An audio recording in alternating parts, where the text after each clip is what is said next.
मेरी सास मुझे बहुत प्यार से रोज़ प्रसाद खाने को देती थी।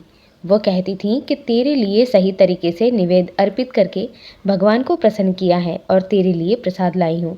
ये प्रसाद खा ले तो तू बहुत जल्दी गर्भवती हो जाएगी। फिर वो अपने हाथों से मेरे मुंह में प्रसाद खिलाती थी और उसके बाद वो प्रसाद खाकर मुझे कुछ होश नहीं रहता था। उस प्रसाद को खाने के 2-3 घंटे बाद मेरी आंखें खुलती थीं।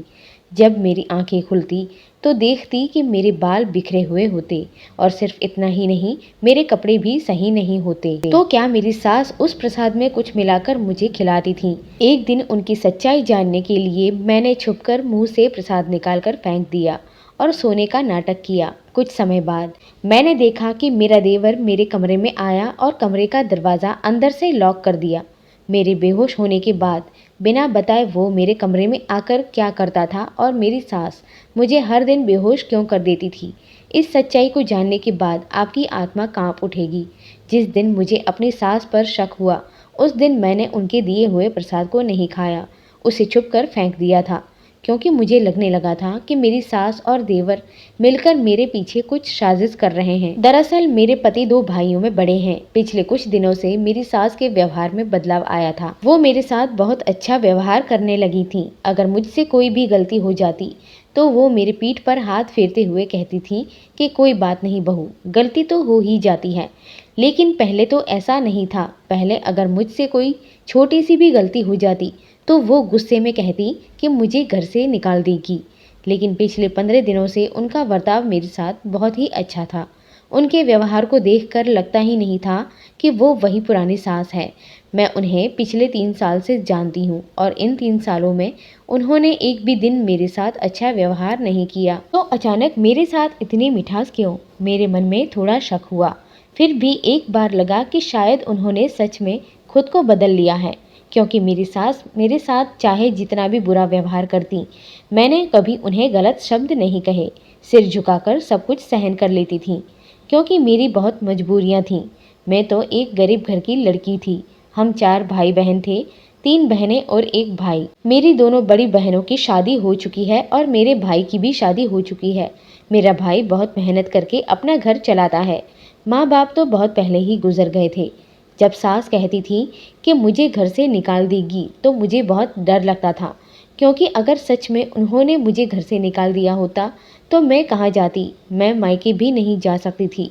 मैं सास के अत्याचार सहते हुए ससुराल में ही रह रही थी। मेरा पति मुझे प्यार नहीं करता था, ऐसा नहीं था। वो मुझे प्यार करता था, लेकिन जब भी मैं पति से कहती कि सास मेरे ऊपर अत्याचार करती है तो वो एक ही बात कहता कि माँ की उम्र बहुत हो गई है, तुम थोड़ी सहन कर लो, क्योंकि अगर मैं तुम्हारी तरफ से माँ से कुछ कहूँगा तो माँ को बहुत बुरा लगेगा। पति की बात सुनकर मैंने फिर सास के बारे में उसे कुछ भी कहना बंद कर दिया। मेरे पति को अपनी माँ का दुख बहुत महसूस होता था, लेकिन मेरे दुख और मेरी भावनाओं को नहीं समझता था। इस बीच मेरी सास हमेशा एक ही बात कहती रहती थी कि शादी के 3 साल हो गए हैं, लेकिन अब तक इस घर में एक बच्चा भी नहीं आया। पहले तो वो अजीब तरह की पूजा करती थी और मेरे साथ अजीब तरीके से व्यवहार करती थी। जैसे एक बार रात को मेरी सास मुझे मेरे कमरे में बुलाकर अपने कमरे में ले गई और वहां मुझे एक पैर पर खड़ा कर दिया। फिर खुद ही पूजा शुरू कर दी। मेरी इच्छा ना होते हुए भी वो जबरदस्ती मुझे इन अजीब पूजा विधियों में शामिल करती और मेरे ऊपर शारीरिक अत्याचार भी करती थी। उस दिन भी मुझे एक पैर पर खड़ा करके अपनी मर्जी से पूजा करने के 1 घंटे बाद उन्होंने एक डंडे से मेरे शरीर पर 50 बार मारना शुरू कर दिया। मैं दर्द और तकलीफ से रो रही थी। उनके कहने पर मैंने अपने दोनों हाथ ऊपर करके एक पैर उठाकर खड़ी थी। जब मेरी सास ने मुझे डंडे से मारना शुरू किया तो मैं सहन नहीं कर पाई और अपने हाथ नीचे करके उनके हाथ पकड़ते हुए कहा कि माँ, मेरे साथ ऐसा मत कीजिए, मुझे बहुत दर्द हो रहा है। तब माँ ने कहा कि तू बांझ है। ये सोचकर मेरे दिल में जो दर्द हो रहा है उस दर्द का क्या होगा। और वो कहने लगी कि इस तरह पूजा पाठ करने से शायद मैं जल्दी गर्भवती हो जाऊं। बस यही नहीं, वो पूरे दिन मुझे कमरे में बंद रखती थीं और कहती थीं कि आज की पूजा में मुझे पूरे दिन उपवास रखना होगा, बिना कुछ खाए पिए, और पूरे दिन अकेले रहना होगा। हर दिन पूजा का बहाना बनाकर मुझ पर अत्याचार करती रहती थीं। जब मैं पूछती तो ये कहती कि ये सब हम दोनों की भलाई के लिए ही कर रही हैं। असल में मेरी शादी को 3 साल हो चुके थे और मैं गर्भवती नहीं हुई थी। इसी वजह से मेरी सास मुझ पर दिन रात तरह तरह के अत्याचार करती रहती थी। औलाद ना होने की वजह से पिछले 3 सालों में मुझे बहुत कुछ सहन करना पड़ा था, जिसे शब्दों में बताना मुश्किल है। बांझपन तो किसी भी औरत या आदमी को हो सकता है, लेकिन परिवार में हमेशा औरतों को ही बच्चा ना होने के लिए दोषी ठहराया जाता है। मर्द में कमी कोई नहीं निकालता। मेरी सास कहती थी कि शादी को 3 साल हो गए हैं, तू अभी तक मेरे बेटे को एक बच्चा नहीं दे पाई। तेरी वजह से मेरा बेटा बाप नहीं बन पा रहा है। तुझमें क्या प्रॉब्लम है? मेरी सास हर दिन मुझ में ही खामी ढूंढने की कोशिश करती रहती थी। जब मेरे पति सुबह दुकान चले जाते, तब सारा दिन मेरी सास मुझ पर उल्टी सीधी बातें कहती कि मेरी वजह से घर में बच्चा नहीं हो रहा। मुझे इस वजह से भी बहुत दुख होता था, लेकिन कोई नहीं समझता। मेरी सास कहती थी कि अगर मैं बच्चा नहीं दे पाई तो मेरे पति की दूसरी शादी करवा देंगी। उस दिन जब मैं रसोई में बर्तन धो रही थी, तो उनसे ये बात सुनकर मैं खुद को रोक नहीं पाई और मैंने सास से कह दिया कि एक औरत को हमेशा बांझ कहकर उस पर अत्याचार करना, ये कहाँ का इंसाफ है। सोचिए, आपके बेटे में तो कोई भी कमी हो सकती है, आपके बेटे में भी तो नपुंसकता हो सकती है, आपके बेटे में भी तो औलाद पैदा करने की ताकत नहीं हो सकती। जब मैंने ये बातें अपने मुंह से कही, तो मेरी सास गुस्से में मेरे पास आई, मेरा हाथ पकड़कर दरवाज़ा बंद कर दिया और मुझे एक कुर्सी पर बिठा दिया।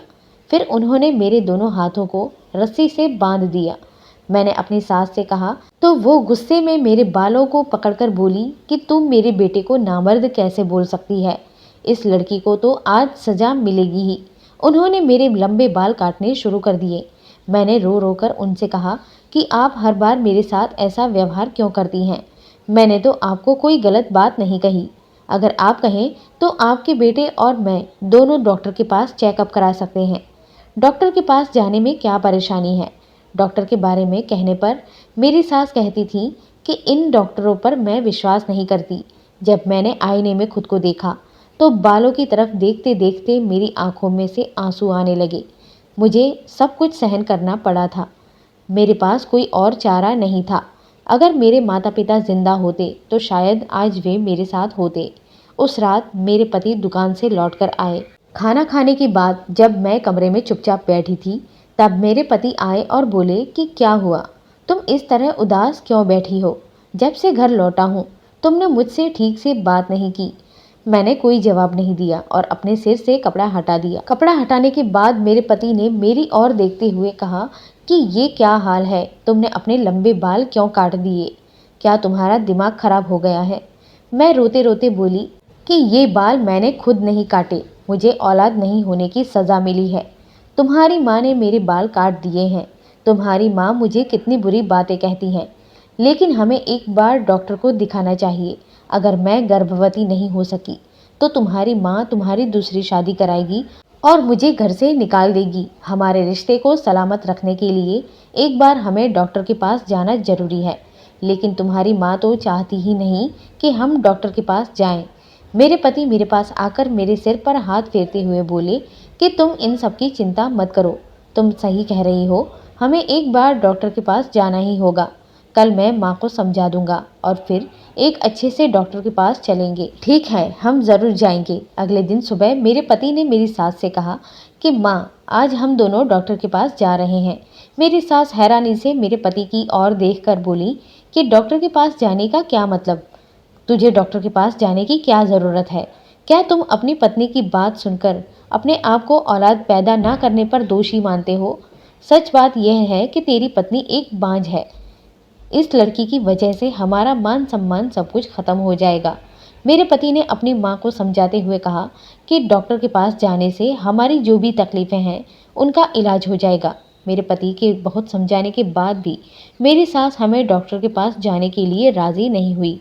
वो एक ही बात कह रही थी कि इस लड़की में ही कमी है, मेरे बेटे में कोई कमी नहीं है, और अगर इस लड़की में कोई कमी है तो इसे मैं घर से निकाल दूंगी और तुम्हारी शादी किसी दूसरी लड़की से कर दूंगी। मेरे पति ने अपनी माँ की बातों की परवाह नहीं की और मुझे एक अच्छे डॉक्टर के पास ले गए। वहाँ जाकर हमें कई तरह की रिपोर्ट करानी पड़ी। उस दिन शाम को हमें रिपोर्ट मिली। रिपोर्ट मिलने के पहले तक मेरे पति के साथ सब कुछ ठीक था, लेकिन रिपोर्ट हाथ में आने के बाद उनके चेहरे पर कुछ ऐसा लग रहा था कि जैसे वो बार बार घबरा रहे थे और बेचैन और चिंता में लग रहे थे। मैंने जब उनसे रिपोर्ट के बारे में पूछा तो उन्होंने मुझे एक ही बात कही कि रिपोर्ट में सब कुछ नॉर्मल है और हमें कोशिश करते रहना होगा और एक दिन हमारा जीवन सुखी होगा और हम भी माँ बाप बन सकेंगे। लेकिन रिपोर्ट में क्या था ये मैं नहीं जानती थी। डॉक्टर ने मेरे पति को क्या कहा ये भी मैं नहीं जानती थी, क्योंकि जब मेरे पति वो रिपोर्ट लेकर डॉक्टर के पास गए थे मैं बाहर एक कुर्सी पर बैठी थी। फिर सबसे पहले मेरे पति कमरे के अंदर गए और रिपोर्ट को न जाने कहाँ छिपा लिया, और जब वो कमरे से बाहर आया तो मेरी सास अपने बेटे के पास आकर पूछने लगी कि डॉक्टर ने क्या कहा। मेरे पति घबराकर अपने चेहरे का पसीना पोंछते हुए बोले कि माँ, डॉक्टर ने कहा है कि हमारी रिपोर्ट बिल्कुल नॉर्मल है, हमें थोड़ी कोशिश करनी होगी, हम बहुत जल्दी माँ बाप बन जाएंगे। ये सुनकर मेरी सास खुश होकर बोली कि मैं तो जानती थी कि मेरे बेटे में कोई कमी नहीं है। रिपोर्ट मिलने के बाद मेरे मन का शक दूर हो गया था, ये सोचकर कि मैं बांझ नहीं हूँ, मैं भी माँ बन सकूंगी। इस तरह हमारे दिन कट रहे थे। एक हफ्ते बाद एक दिन दोपहर में अचानक मेरे देवर मेरे कमरे में घुस गया। उस समय मैं बिस्तर की चादर ठीक कर रही थी। दरवाजे की आवाज़ सुनकर पीछे मुड़कर देखा तो मेरे देवर मेरे कमरे के अंदर आया और मेरे पास आया। तो मैंने उनसे कहा कि क्या हुआ है, तुम्हें कुछ चाहिए? वो धीरे धीरे मेरे और करीब आकर कान के पास हल्के से बोला कि तुम मुझे एक मौका दो भाभी, मैं तुम्हारी सारी इच्छाएं पूरी कर सकता हूँ। मेरे देवर की बात सुनकर मेरे पैरों तले से जमीन खिसक गई। जैसे ही उसने कहा कि वो मुझे माँ बनने का सुख दे सकता है, मैं गुस्से से उसे अपने से दूर धक्का देकर कहने लगी कि तुम्हारी हिम्मत कैसे हुई मुझसे इतनी गंदी बातें कहने की। मैं तुम्हारे भाई की पत्नी हूँ, तुम्हारी अपनी भाभी हूँ और तुम मुझे इतनी गंदी नज़रों से देखते हो। निकल जाओ मेरे कमरे से, निकल जाओ, नहीं तो मुझे मजबूरन तुम्हारे बारे में तुम्हारे भाई से सब कुछ बताना पड़ेगा। इस पर वो बोला कि मुझे भगाने का कोई फायदा नहीं है। इतना कहकर वो कमरे से चला गया। उसके जाने के कुछ देर बाद मेरी सास मेरे कमरे में आई। उस दिन पहली बार मेरी सास ने मुझसे प्यार की दो बातें की। उन्होंने कहा कि मैं प्रसाद लेकर आई हूँ, इसे खा लो, इसे खाने से तुम जल्द ही माँ बन सकोगी। तुम्हारे लिए मैंने भगवान से प्रार्थना की है और पूजा करवाई है। सास की बात सुनकर मैं बहुत खुश हुई और उनका दिया हुआ प्रसाद खा लिया। प्रसाद खाने के कुछ देर बाद ही मुझे होश नहीं रहा। जब मेरी आंखें खुली तो देखा घड़ी में शाम के 6 बज रहे थे। उस शाम जब मेरी आंख खुली तो मेरी हालत बहुत खराब थी। मेरे बाल बिखरे हुए थे और मेरे कपड़े भी अस्त व्यस्त थे, जैसे किसी ने मेरे कपड़े उतारकर मेरे साथ कुछ किया हो। इतना ही नहीं, मेरे पेट के निचले हिस्से में दर्द हो रहा था। तो क्या मेरा शक सही था? फिर मैं जल्दी से बिस्तर से उठी और आईने में जाकर खुद को देखा। आईने में खुद को देखने के बाद मुझे शक होने लगा कि शायद मेरे साथ कुछ गलत हुआ है। हमारे घर में मेरी सास के अलावा तो कोई और था ही नहीं और बाहर से किसी के घर में आने का मौका भी नहीं था। उधर मेरे पति तो सुबह सुबह ही घर से निकल जाते थे, तो क्यों मेरे साथ ऐसा गलत काम करेंगे? और वो तो रात को घर लौटते थे, वो दोपहर का खाना भी टिफिन में बांध कर ले जाते थे। फिर भी मुझे खुद को देखकर ऐसा क्यों लगने लगा कि मेरे शरीर के साथ किसी ने खेल किया है। फिर एक बार सोचा कि शायद ये मेरा वहम ही है। अब ऐसा हर रोज होने लगा था। अब हर रोज मेरी सास दोपहर में आकर मुझे अपने हाथों से प्रसाद खिलाती थी और हर बार प्रसाद खाने के बाद मुझे होश नहीं रहता था। 7 दिनों बाद मुझे शक हुआ कि शायद ये कोई चाल है, क्योंकि लगातार 7 दिनों तक प्रसाद खाने के बाद मुझे कुछ भी याद नहीं रहता था। ये तो मैं 7 दिन बाद समझ पाई थी, लेकिन इसे साबित करना मेरे लिए शायद मुश्किल था कि प्रसाद खाने के बाद मैं बेहोश हो जाती थी। इसी तरह करीबन 15 दिन बीत गए। उसी दिन मुझे ख्याल आया कि मेरी सास क्यों रोज एक ही समय पर मुझे प्रसाद देती है। कभी कभी मन करता है कि ये सारी बातें मैं अपने पति को बता दूं, लेकिन मैंने उन्हें नहीं बताया, क्योंकि बिना सबूत के कुछ भी कहने पर वो मुझे गलत समझ सकते थे। इसीलिए मैं चुप रही। लेकिन मेरी सास का मेरे साथ इतना अच्छा व्यवहार मुझे हजम नहीं हो रहा था। मुझे उन पर शक होने लगा कि वो इतने प्यार से रोज एक ही वक्त पर मुझे प्रसाद क्यों देती हैं। यहाँ तक कि अगर मुझसे कोई गलती हो भी जाती तो वो भी मुझसे कुछ नहीं कहती थी। हर दिन की तरह उस दिन भी जब मेरी सास दोपहर में मुझे प्रसाद देने आई तो उनके जाने के बाद मैंने प्रसाद को मुंह से बाहर निकाल दिया। फिर हर दिन की तरह उस दिन भी मैं बिस्तर पर लेटकर बेहोशी का नाटक करने लगी। मैं ये देखना चाहती थी कि क्या वास्तव में प्रसाद खाने के बाद मेरे साथ कुछ गलत होता है और बेहोश होने के बाद मेरे साथ क्या होता है। बिस्तर पर लेटे लेटे मैं यही सोच रही थी, क्योंकि मैं सच्चाई जानना चाहती थी कि असल में मेरे साथ हर दिन क्या होता है। उस दिन मैं जब बेहोशी का नाटक कर रही थी, कुछ देर बाद मैंने देखा कि मेरे कमरे का दरवाज़ा खुला और कोई अंदर आ गया। कमरे में आते ही उसने लाइट और खिड़की बंद कर दी। उस समय डर के मारे मेरा दिल जोर जोर से धड़कने लगा। इसका मतलब था कि मेरा शक सही था। बेहोश होने के बाद कोई मेरे कमरे में आता था। उसने कमरे की खिड़की और दरवाज़ा बंद किया और मेरी तरफ बढ़ा। फिर उसने मुझे गोद में बिठाकर बिस्तर के बीच में लेटा दिया और मेरी साड़ी उतारने लगा। तब मैं सहन नहीं कर पाई और मैंने अपनी आंखें खोल दी। मैंने जैसे ही आंखें खोली तो उस इंसान को देखा तो मानो सिर पर जैसे आसमान टूट पड़ा। इसका मतलब हर दिन मुझे प्रसाद खिलाकर बेहोश किया जाता था और फिर मेरा शारीरिक शोषण किया जाता था। मैंने जब उसकी तरफ देखा तो वो डर से मुझसे दूर हट गया। मैं तुरंत अपने बिस्तर से उठी और उसके गाल पर एक थप्पड़ मार दिया। मैंने कहा कि तुम्हारी हिम्मत कैसे हुई मेरा शारीरिक शोषण करने की। वो व्यक्ति और कोई नहीं बल्कि मेरा देवर था। थप्पड़ खाने के बाद वो और भी ज्यादा गुस्से में आ गया और मेरे हाथ को जबरदस्ती पकड़कर मुझे खींचते हुए कमरे के बाहर ले आया। फिर उसने जोर जोर से मेरी सास को आवाज लगाई और कहा कि माँ, आज तुमने भाभी को प्रसाद क्यों नहीं दिया? भाभी तो पहले से ही जाग रही थी, लेकिन आज मैं भाभी के साथ संबंध नहीं बना सका। मेरी सास बाहर आकर बोली कि मैंने तो तुम्हें प्रसाद दिया था, ये कैसे हो सकता है? फिर मेरी सास ने मुझसे कहा कि दोपहर में मैंने जो तुम्हें प्रसाद दिया था, क्या तुमने वो प्रसाद नहीं खाया? तब मैं सहन नहीं कर सकी और अपनी सास से कहा, तो इसका मतलब ये सब कुछ आपकी वजह से हो रहा है। आप मेरे देवर से मेरा शारीरिक शोषण करवा रही हैं। छी, आपको शर्म नहीं आती? आप अपने छोटे बेटे से मेरा शारीरिक शोषण करवा रही हैं, ये जानते हुए भी कि मैं आपके बड़े बेटे की पत्नी हूँ। मेरी सास ने तब मुझे थप्पड़ मारते हुए कहा कि ज्यादा बड़ी बड़ी बातें करने की जरूरत नहीं है। मैंने जो कुछ भी किया है वो घर में सबके भलाई के लिए ही किया है। मैंने कहा कि पिछले 15 दिनों से आप अपने छोटे बेटे से मेरा शारीरिक शोषण करवा रही हैं और आप ये कह रही हैं कि ये सब भले के लिए कर रही हैं। मेरा देवर मेरे हाथ को पकड़कर खींचते हुए बोला कि हाँ, जो कुछ भी किया है वो भले के लिए ही किया है और जल्द ही मैं तुम्हारे बच्चे का पिता बनने वाला हूँ, क्योंकि मेरे बड़े भाई नामर्द है। मैंने उनके रिपोर्ट्स देखे हैं, उनमें साफ लिखा है कि तुम्हारे में कोई कमी नहीं है, बल्कि कमी मेरे बड़े भाई में है, पर मुझ में कोई कमी नहीं है, इसीलिए मैं तुम्हें माँ बना सकता हूँ। सब यही मानेंगे कि ये मेरे बड़े भाई का ही बच्चा है, जिससे हम सभी को फायदा होगा। तब मैंने गुस्से में आकर अपनी सास और देवर से कहा कि मैं नामर्द पति के साथ मैं जीवन बिता सकती हूँ, लेकिन अवैध संबंध बनाकर किसी और का बच्चा अपनी कोख में नहीं पाल सकती।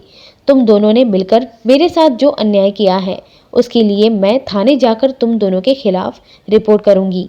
तभी अचानक मेरा पति घर में आ गया। मैं तब अपने पति को सारी सच्चाई बताने जा रही थी। तभी मेरी सास ने कहा कि तेरी पत्नी आज सारी हदें पार कर चुकी हैं। उसने ज़बरदस्ती मेरे छोटे बेटे के साथ संबंध बनाना चाहा। मैंने अपनी आंखों से देखा है। उसी समय मेरा देवर भी अपनी माँ के साथ देते हुए बोला कि हाँ भैया, आज दोपहर में भाभी ने मुझसे ज़बरदस्ती संबंध बनाए और कहा कि तुम नामर्द हो, तुम कभी बाप नहीं बन सकते। इसीलिए भाभी ने मुझसे संबंध बनाकर मेरे बच्चे को अपनी कोख में रखना चाहा, लेकिन मैं भाभी के इस गंदे प्रस्ताव को मानने के लिए तैयार नहीं हुआ। लेकिन हम सब जानते हैं कि तुम नामर्द नहीं हो, बल्कि भाभी बांझ है। फिर जब मैंने भाभी को रोका तो उसने कहा कि वो मेरे खिलाफ थाने में जाकर रिपोर्ट करेगी। तब मेरा पति मेरे पास आकर बोला कि तुम्हारी हिम्मत कैसे हुई, तुम मेरे भाई को जेल भेजोगी। उससे पहले मैं तुम्हारे जैसी चरित्रहीन औरत को इस घर से बाहर निकाल दूंगा, क्योंकि मेरी माँ झूठ नहीं बोल सकती। उस समय मैंने अपने पति को समझाने की बहुत कोशिश की कि तुम्हारी माँ और तुम्हारे भाई ने हमारे खिलाफ साजिश रची है, लेकिन मेरे पति ने मेरी एक भी बात पर यकीन नहीं किया। उसने अपनी माँ और भाई की बातों पर भरोसा कर मुझे घर से धक्के देकर बाहर निकाल दिया। घर से निकलते समय मेरे पति ने मुझसे एक ही बात कही कि मैं नामर्द हूँ, ये तुम कैसे जानती हो? मैंने अपनी रिपोर्ट तो छुपा कर रखी थी। इसका मतलब ये साबित होता है कि मेरी माँ और भाई जो कह रहे हैं वही सच है। इसीलिए इस घर में तुम्हारी कोई जगह नहीं है। तुम मेरी पत्नी होकर मेरे भाई के साथ संबंध रखती हो। तुम्हारी जैसी औरत को मैं अपनी जिंदगी से निकाल रहा हूँ। उस दिन मैंने समझ लिया कि मेरे पति मुझसे कितना प्यार करते थे। अगर वो मुझसे सच्चा प्यार करते तो कम से कम एक बार मेरी बात तो सुनने की कोशिश करते।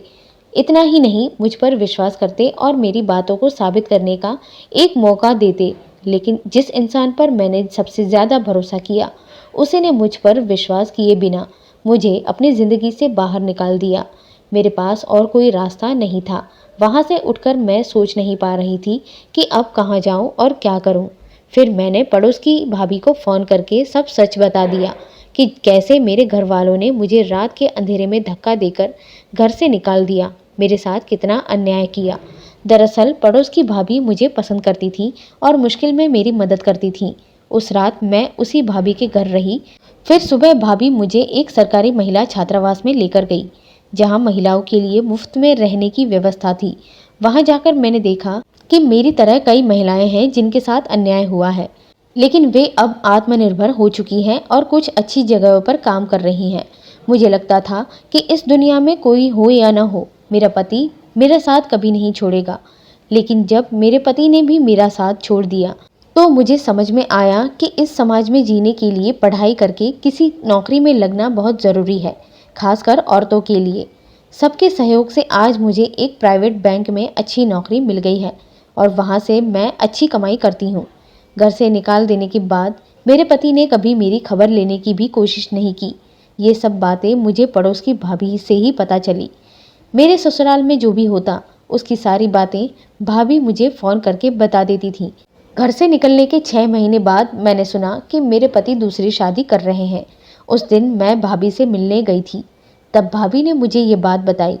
दरअसल उस दिन मैं भाभी को मिठाई देने गई थी, क्योंकि आज भाभी की वजह से ही मुझे एक नौकरी मिली है, जिससे मैं अपने खर्चे खुद उठा सकती हूँ। उस दिन भाभी ने मुझे बताया कि मेरे पति दूसरी शादी कर रहे हैं और मुझे तलाक देने के लिए कागज़ तैयार कर चुके हैं। उन्होंने वो तलाक पेपर भाभी को दिए थे ताकि भाभी मुझे दे सके, क्योंकि मेरे पति जानते थे कि मैं भाभी के कांटेक्ट में हूँ।